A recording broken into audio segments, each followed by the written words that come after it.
Bonjour et bienvenue sur cette nouvelle vidéo d'Attila. Pour ceux qui ne connaissent pas l'arbalète Stinger, je vous la présente. C'est un modèle d'arbalète qui dispose d'un chargeur pour pouvoir utiliser plusieurs flèches à la suite sans avoir à recharger l'arbalète. Ça, c'est la nouvelle version qui vient de sortir. Là, on est fin novembre 2020. Steambo vient de sortir une toute nouvelle version avec un chargeur en plastique. Un plastique solide, hein, c'est un bon produit, c'est pas un produit chinois, voilà, c'est des produits fabriqués en Europe, en Autriche précisément, et voilà, on retrouve la qualité de la marque Steambo, qui est franchement épatante. Voilà un petit peu à quoi ça ressemble, on reconnaît avec leur logo et le nom Steambo, c'est assez spécial. Voilà, c'est la base d'une arbalète de chez EK Archery, un modèle Cobra 80 livres, qui est livré avec son arc, sa petite poignée, et je vais vous montrer dessous, il y a d'autres accessoires. Hop, voilà. Donc on retrouve l'arbalète, le chargeur, je vais le mettre sur le côté, ça sera plus pratique. Voilà, un petit manuel, alors il est en anglais et en allemand. Il n'y a pas de version française, c'est pour ça que je vous fais cette vidéo qui sert de tuto et de présentation. Comme ça, vous aurez toutes les infos pour pouvoir utiliser votre arbalète en toute sécurité. Voilà, donc elle est livrée avec une corde ici, une deuxième corde dans le sachet. Donc ça, c'est vraiment cool, hein. Deux cordes fournies, c'est vraiment pratique. Ici, c'est une fausse corde.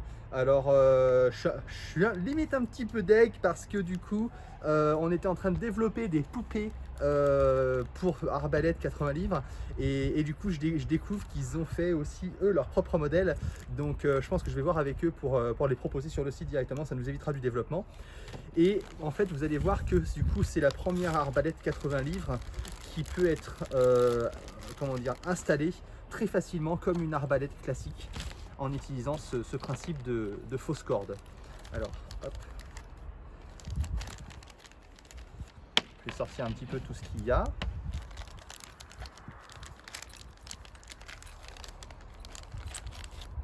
Voilà, clé, les tampons. Et voilà. On a tout là. Donc on a un double de poupées, puisqu'elles sont déjà installées sur l'arc. Et là on en a encore un jeu ici. Comme je disais, on a donc deux cordes. Et on a le matériel de fixation. Je ne vais pas repérer ça. On verra à quoi ça sert si on en a besoin. Alors, je vais vous présenter d'un petit peu plus près. Voici le chargeur. Donc on voit qu'on a un pointeur laser à l'avant. Il est très simple, il y a un bouton essuie. Il suffit d'appuyer dessus et voilà, ça l'allume. On repousse par l'autre côté, ça l'éteint. C'est simple, efficace. Le chargeur ici, vous avez une petite languette. Il suffit de tirer dessus et il s'ouvre comme ça.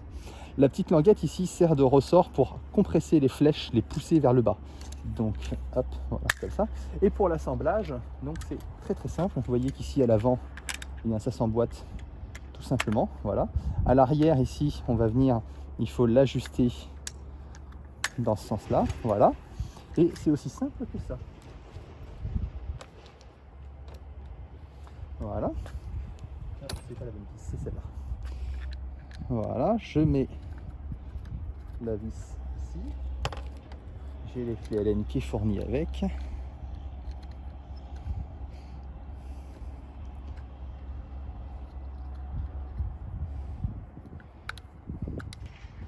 Voilà.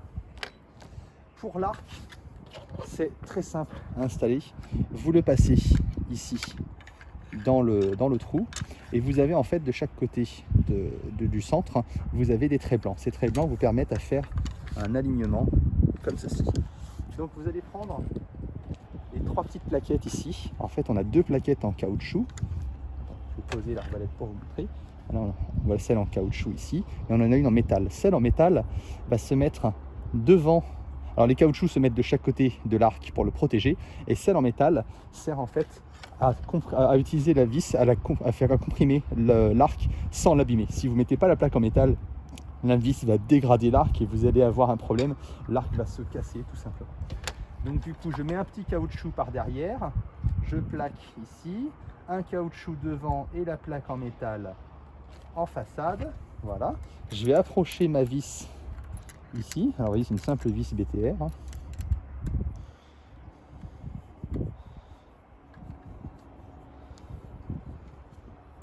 Voilà. Quand j'ai commencé à approcher, je fais mon alignement.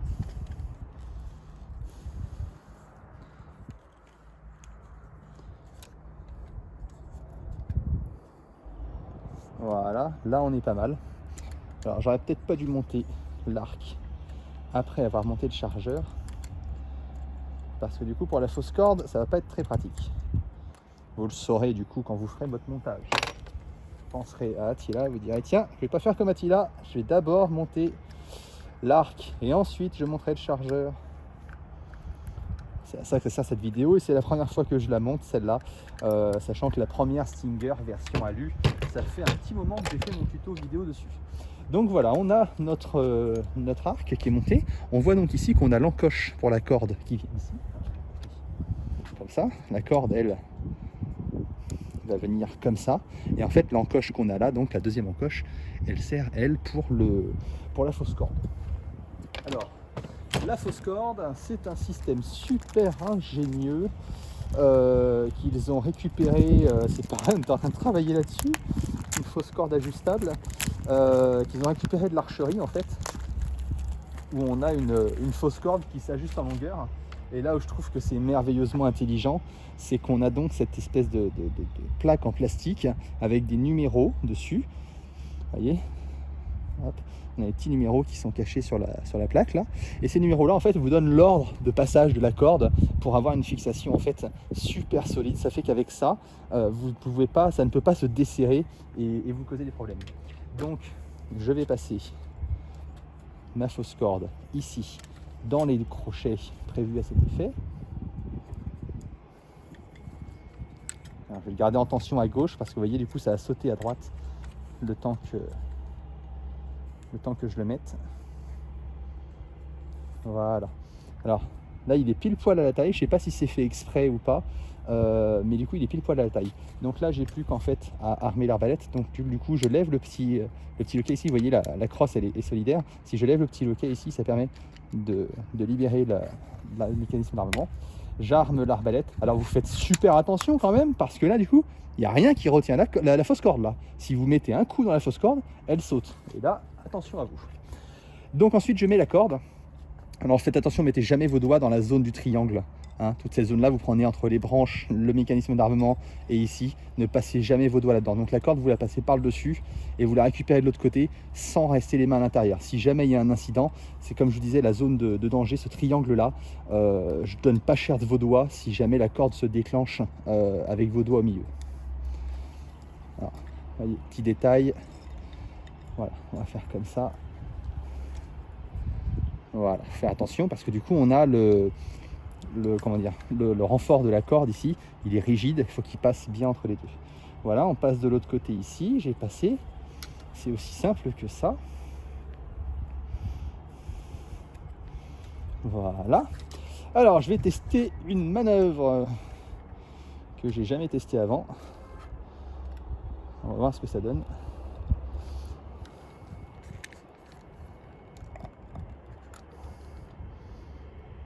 Ouais, je sens pas bien là. On va éviter ce genre de manœuvre. On va la désarmer tout simplement à la main en faisant très attention. Ça saute rapidement. Alors voilà. Bon, c'est franchement pas dur, hein, vous avez vu ça. Voilà, c'est juste ça, c'est tout. Hop, et voilà. Mon arbalète est armée. Voilà, elle est prête, elle est installée. On n'a plus qu'à remettre le chargeur comme je disais tout à l'heure. Donc hop, ici à l'arrière, je remets ma vis.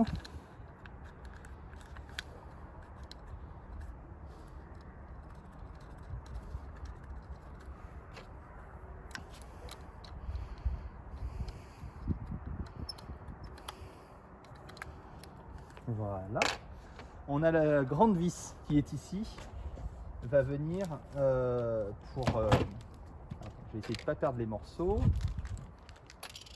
Voilà, on met une rondelle avant la tête, on fait passer en transversale juste ici, on remet une rondelle de l'autre côté et on peut mettre l'écrou.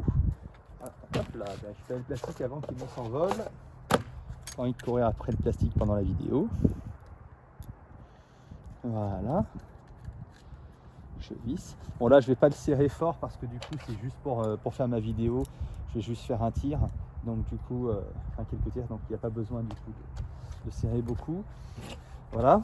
La petite poignée ici, elle est très simple à utiliser. Vous voyez le bas là se dévisse. Et quand vous dévissez, ça fait rentrer ici. Donc voilà, vous faites en sorte que ça se passe comme ça. Vous le faites glisser et vous alignez du coup comme vous voulez. Alors moi je vais le mettre sur ce cran là. Je ne sais pas si on va arriver à voir bien sur la vidéo. Et on voit le jour à travers. Là vous voyez, juste ici là au trou. Donc une fois qu'on voit le trou qu'on est aligné, on serre comme ceci. Et voilà, l'arbalète est armée, prêt à être utilisée. Alors le seul petit truc qui est dommage, c'est qu'il manque un petit viseur red dot là-dessus à mettre ici. Ça serait franchement pas mal. C'est dommage, même étonnant qu'ils n'y aient pas pensé, parce que le pointeur laser, il est pas mal. Il semble bien aligné là quand je l'allume et que je vise ici sur la table. Et je le vois quand même bien aligné ici. Si je regarde par rapport au rail, il a l'air pas mal aligné aussi. Donc j'ai l'impression qu'il y a ils ont fait le collimateur à l'usine et qu'ils l'ont bien mis, bien aligné. Donc c'est pas mal du tout. Je vais l'éteindre. Voilà. Ce qui est pas mal aussi, c'est que l'arbalète est d'office livrée avec des flèches de la marque. Donc on retrouve des flèches avec un corps alu, une tête poinçonnée, donc elle ne se dévisse pas. Vous ne pouvez pas la remplacer pour mettre des pointes de chasse. Je pense que c'est fait exprès parce que pour utiliser les pointes de chasse qui vont avec la Stinger, je vais vous montrer juste après, il faut qu'en fait les lames de chasse soient alignées dans le même sens que les plumes à l'arrière. Donc si jamais c'était des pointes à dévisser, n'importe qui pourrait s'amuser à essayer de mettre ça, et là ça serait dangereux, il pourrait se blesser, et voilà. Donc la marque n'a pas envie de faire ça. Ce sont des gens qui sont super sympas, Steambo, super sympas, super attentionnés, ils font très attention à ce qu'ils font, donc je pense que c'est fait exprès. Et on a donc un empennage des ailettes là qui sont en caoutchouc collés sur l'extérieur, et on retrouve un talon plat comme sur tous les modèles 80 livres, il y a toujours un talon plat. Donc je vais en sortir quelques-unes et je vais vous montrer comment on charge l'arbalète. Donc comme je vous disais tout à l'heure, on tire la petite languette en arrière, on soulève ici le capot, je le maintiens avec le doigt, et on va faire descendre les flèches en faisant bien attention à les mettre à plat. Alors d'ailleurs, c'est la pointe en avant. Hop, voilà, ici. On regarde en même temps qu'elles se mettent bien à plat à l'intérieur. Là c'est bien le cas, donc tout va bien. Moi je penche toujours l'arbalète un petit peu en arrière, ça évite que les flèches aillent se mettre vers l'avant et que ça crée un écart. Si je les mets bien en arrière, elles sont plaquées bien en arrière et on a moins de problèmes. Parce que ce qui se passe, c'est que si jamais vos flèches sont légèrement décalées vers l'avant, quand vous allez armer votre arbalète, la corde va prendre un peu de vitesse, même si c'est pas grand chose, que ça peut être seulement 5 mm, elle va prendre un peu de vitesse avant de toucher la flèche, et du coup elle va éclater le talon, ou elle va faire déraper, et là ça peut être super dangereux. C'est valable sur ce modèle là, c'est valable sur les autres modèles à chargeur comme l'arbalète RX Adder. Alors pour l'armer, tout simplement, on l'a vu tout à l'heure, c'est comme le principe de la fausse corde, on déverrouille ici tout simplement et on arme l'arbalète. Voilà, là une fois j'ai armé, à peine j'ai armé, je vois que la flèche est descendue à plat sur le rail, c'est cool, c'est parfait. Je repousse ici vers l'avant.